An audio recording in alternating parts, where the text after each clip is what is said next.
Vote গণনার পর BJP কর্মীদের ওপর হামলার ঘটনা ঘটে এবং তারপর থেকে বেপাত্তা তৃণমূলের নেতা কৃষ্ণ দাস। তার প্রাসাদ প্রমাণ বাড়ি জনশূন্য। শহর ছেড়ে পালিয়ে যাওয়া তৃণমূলের নেতা কৃষ্ণ দাসকে ধরা দেওয়ার পরামর্শ দিলেন প্রাক্তন বিজেপি যুবনেতা শ্যামপ্রসাদ। কৃষ্ণের রাজপ্রাসাদ আজ জনশূন্য। ভোটের পর গায়েব কৃষ্ণ। অন্ধকারে খাকা করছে জলপাইগুড়ির কৃষ্ণের হোয়াইট হাউস। একসময় লোকজনের ভিড়ে গমগম করত যে বাড়ি, আজ সেখানে নীরবতা আর পরিত্যক্ততার ছাপ। জলপাইগুড়ি তথাকথিত হোয়াইট হাউস সদর বিধানসভা কেন্দ্রের প্রাক্তন তৃণমূল প্রার্থী কৃষ্ণ দাসের সেই রাজপ্রাসাদ সম বাড়ি এখন কার্যত জনশূন্য। চকচকে সাদা প্রাসাদ একসময় রাজনৈতিক কর্মকাণ্ডের কেন্দ্রবিন্দু, জনসমাগমে জমজমাট থাকতো। আজ সেই বাড়ির উঠোনে পড়ে আছে কিছু শুকনো পাতা, নেই পরিষ্কার করার লোকও। আশপাশে মানুষের আনাগোনা প্রায় বন্ধ। গত 5 মে নির্বাচনের ফল ঘোষণার পর পরিস্থিতি দ্রুত পাল্টে যায়। গত 4 মে নির্বাচনের ফল ঘোষণার পর পরিস্থিতি দ্রুত পাল্টে যায়। অভিযোগ, বিজেপি কর্মীদের ওপর হামলার ঘটনাকে কেন্দ্র করে উত্তেজনা ছড়ায় এলাকায়।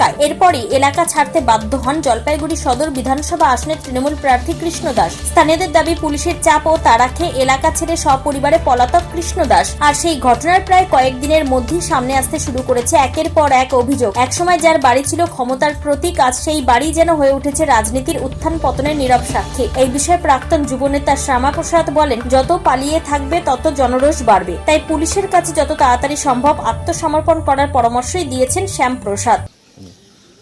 দেখুন, এই তৃণমূলের নেতার প্রভাব কী ছিল সেটা আপনারা দেখেছেন, যে তার বিরুদ্ধে কেউ মুখ খুলতে পারতো না। এলাকায় তিনি ত্রাস সৃষ্টি করেছিলেন। বিভিন্ন নির্বাচনের সময় আমরা দেখেছি তিনি অস্ত্র হাতে নিয়ে সাধারণ মানুষকে মেরেছেন, সাধারণ মানুষের ঘরবাড়ি ভেঙেছেন এবং তিনি সরকারের পক্ষে থেকে প্রচুর দুর্নীতির কাজ করেছেন। জমি দখল থেকে শুরু করে অনেক দুর্নীতির কাজ করেছেন। তখন তৃণমূলের সরকার ছিল, দুর্নীতিগ্রস্ত সরকার ছিল, চোরের সরকার ছিল। সেই সরকারের পতন ঘটেছে, মানুষ তাদেরকে ছুঁড়ে ফেলে দিয়েছে। বর্তমান পশ্চিমবঙ্গ জনগণের সরকার হয়েছে এবং এই দুষ্কৃতী যারা দুষ্কর্ম করেছে তাদের প্রত্যেকের বিরুদ্ধে তদন্ত হবে এবং তাদেরকে আইনের আওতায় এনে তাদের শাস্তি বিধান করা হবে। জনরোষ চারদিক দিয়ে তার বিরুদ্ধে রয়েছে। তিনি নিজে এত আতঙ্ক সৃষ্টি করেছিলেন যে তিনি এখন নিজেই আতঙ্কের মধ্যে আছেন। কেন? ওই যে 30টি গাড়ি নিয়ে তার ঘুরে বেড়ানো, এই বাউন্সার নিয়ে, সিকিউরিটি নিয়ে ঘুরে বেড়ানো, জনগণ বলে না জনতার মায়ের দুনিয়ার বাইর, তো জনগণ যদি পেয়ে যায় হাতের মধ্যে, তার নিজের মুশকিলটা তিনি বুঝতে পারছেন, তাই তিনি পালিয়ে বেড়াচ্ছেন। আমরা বলবো যে আপনি পুলিশের কাছে গিয়ে সারেন্ডার করুন, পুলিশ আপনাকে আইনের আওতায় এনে বিচার করবে। জলপাইগুড়ি থেকে নিজস্ব প্রতিনিধির রিপোর্ট, টাইমস 14 বাংলা। আরো নিত্য নতুন ভিডিও পেতে এবং তথ্য জানতে আমাদের ফেসবুক পেজকে লাইক ও ফলো করে রাখুন। সেই সঙ্গে টাইমস 14 বাংলার ইউটিউব চ্যানেলকে সাবস্ক্রাইব করতে ভুলবেন না।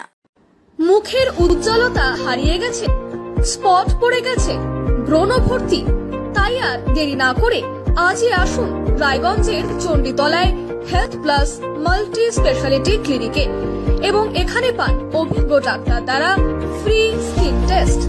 আরো বিস্তারিত জানতে যোগাযোগ করুন 9674895169 এই নম্বরে।